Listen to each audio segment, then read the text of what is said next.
Prie, monsieur. Oui, merci Monsieur le Président. Par cet amendement, en cohérence avec notre programme L'avenir en commun et avec notre livret Intervention populaire, nous proposons de consacrer un droit de révocation du président de la République par le peuple français.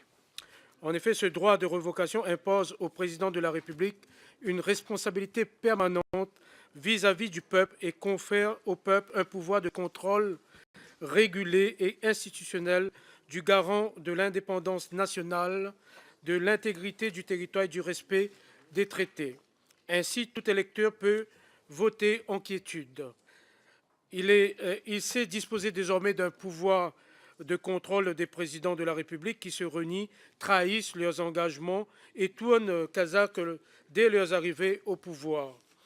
En même temps, le principe est suffisamment encadré pour que ce droit ne perturbe pas l'ordre démocratique, mais soit au contraire employé avec parcimonie par les acteurs, à l'instar de ce que montrent les expériences étrangères. Le droit de révocation est en vigueur. Je pense que nous avons tous ces informations à différents degrés et pour différents élus publics, notamment dans 19 États des États-Unis d'Amérique, un État du Canada, 6 cantons en Suisse. La procédure de révocation serait lancée à l'initiative d'un dixième du corps électoral concerné et aboutit si une majorité absolue est réunie. Si le président de la République est révoqué dans les conditions prévues par l'article 7 de la Constitution, le Conseil constitutionnel déclarerait son empêchement définitif et le scrutin pour l'élection du nouveau président aurait lieu dans les 20 jours au moins et 35 jours au plus après cette révocation. Ce dispositif permet pleinement d'allier l'exigence démocratique avec la nécessité d'assurer la continuité et le fonctionnement régulier des pouvoirs publics. La parole. C'était évidemment un avis défavorable. Je cite deux modèles de révocation.